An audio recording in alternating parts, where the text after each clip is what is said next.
Hey, what's up guys, welcome back to another monster analysis. We have Joltlene here today that I'm going to be doing an analysis on. It's an upcoming monster and it is supposed to be a supporter. So I hope you're all excited. If you are, make sure you drop a like, subscribe. Anyways, let's go on and get started.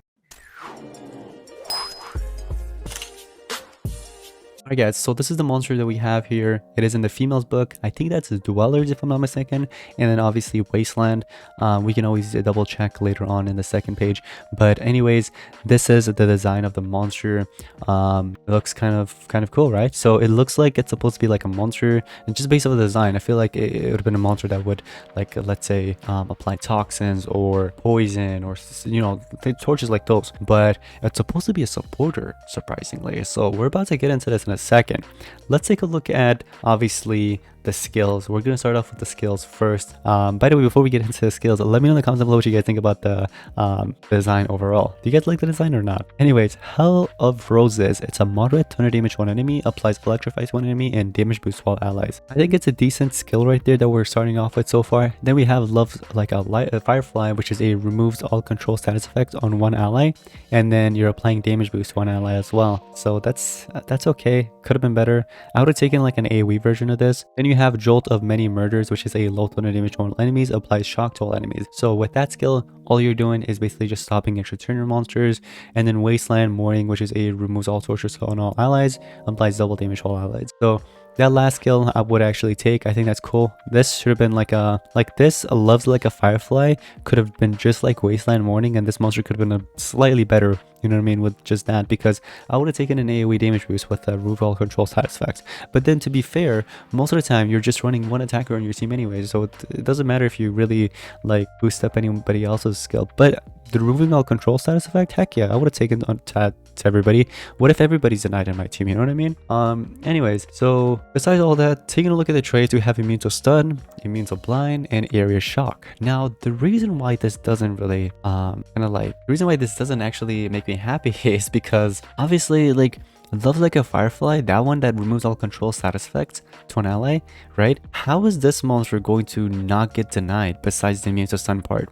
Like, this monster can get hit with anything else. It means, like, it could get hit with possession, it could get hit with freeze or corruption, any of those sort, right? This monster can get hit with those. So how is he able to, or how is she able to use Loves like a Firefly to anybody? She's just gonna end up either recharging or giving it to someone else, you know what I mean? If maybe she had dodge area or immune to control, I would have been like, okay, you know, Loves like a Firefly skill would be good. But again, this monster can't get denied so easily besides the immune to stun. So yeah, I would say that that skill doesn't make sense. And the traits, again, not really the best. The area thunder, area shock can always get blocked by a megataunt in the enemy team. Keep that in mind. And then anyways, taking a look at the stats at 150, you get about 1.2 million life, 39,984 power, 21,744 speed. So I want to focus on the speed the most. The life's good. The speed on the other hand, right? Comparing it to another supporter from this era, which is the one and only Superfume, right? I think that's her name, the pink one that's like standing like a superhero. That monster, the speed's actually slower than her. So that's why I wanted to like compare it to another supporter, because they're both supporters. I think that's fair. So the speed is slower than her, but comparing it to all the other multiversal monsters so far, it's not bad, you know what I mean? She's higher than some of them, and there's other ones that are kind of like somewhat close to it.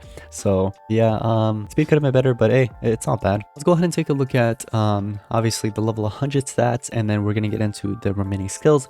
So take a look at this. We get about 434,304 life, 16,918 power, and 12,584 speed. So yeah, it's about 1 or 200 less than Superfume, because I know Superfume is around 12,660 or 12,760, somewhere around there. I know it's somewhere close to that. The element is Thunder, obviously, so it's only one element. And then you have the evolving traits. There's immune to stun, True Vision, like I said, and Area Vision. Okay, so that's True Vision. I thought it was whatchamacallit. I thought it was immune to blind for some reason. I don't know why, but I guess it's True Vision as a trait. Okay, I'll actually take that. You know what? That's not bad. That makes it slightly better. I really thought that was actually immune to blind though. So I'm sorry about that for those guys that were like screaming in the screen like, yo, that's not immune to blind. It's True Vision. Yeah, it is True Vision. So good. Anyways, relics, staff, and mask. Okay, not bad. I mean, I was expecting this monster to have a mask because she's literally wearing a mask, and staff because she's holding a staff kind of. So makes sense for the relics. Wasteland, female, and wielder. Okay, I was right. Yeah, right here. So the books are these, obviously. These two for Team Wars. I'm not sure if that's in the part of Team Wars as well. If not, then it's not.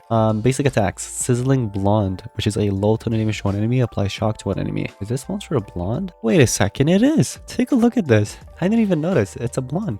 It's a blonde monster. Okay. So for the staff, I would do like Merc Staff or Masher Staff. Any of the staffs that gives you stamina or does something to the enemy as well. You can go ahead and run. I would say as long as it gives you stamina, I think you should definitely run stamina relics for sure, like staff wise. Or if you want to do mask, you could do that too.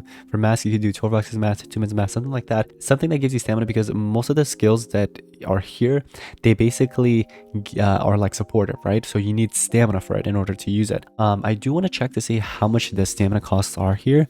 22, 32, 22, 30, 50. This is the highest one. What the heck is this? Let's take a look at this one. House of Roses. Moderate thunder damage to one enemy, applies electrified and damage boost to all allies. Okay, sure. I don't know why it's so much though. It should have been like, I don't know, 40 or something, 45 the most. 36 stamina cost on this one, 38 and 42. So stamina costs aren't really that bad except this one. And then obviously the cooldowns are actually pretty good on this monster. You get 2 and 1s.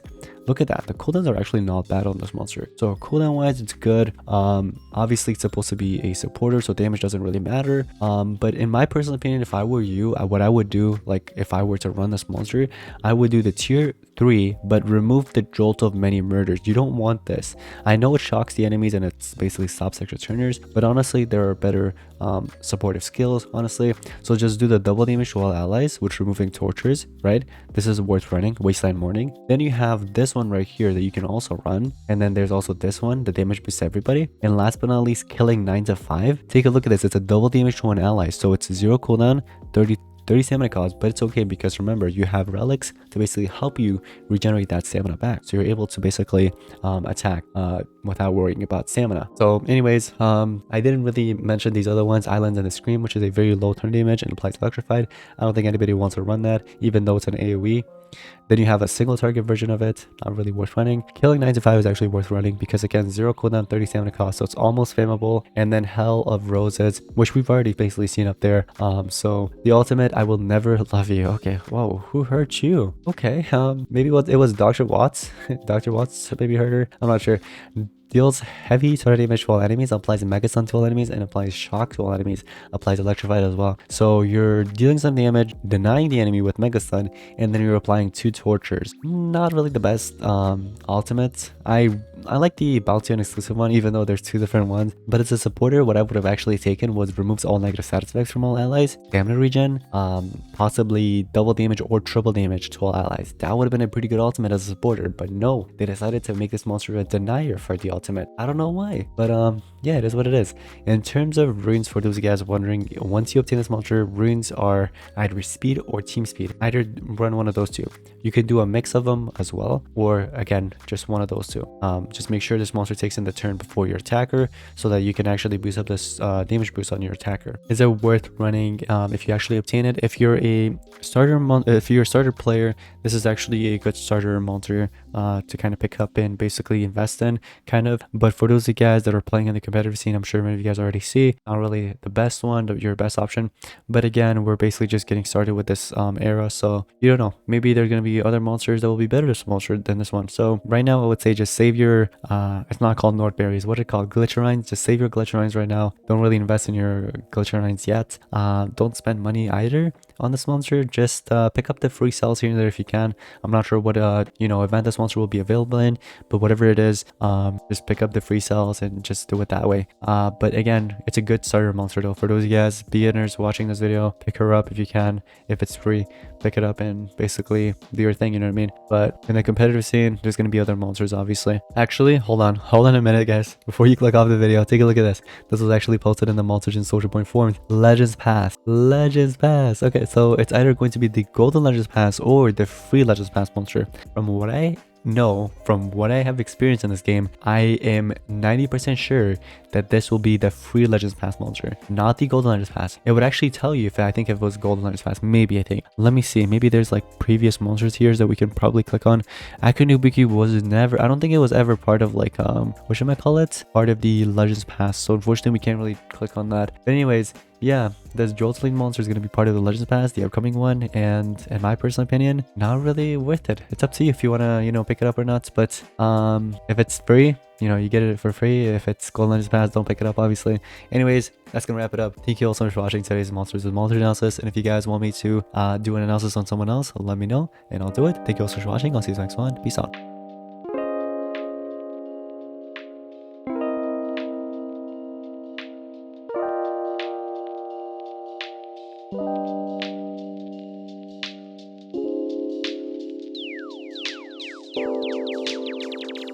Yeah.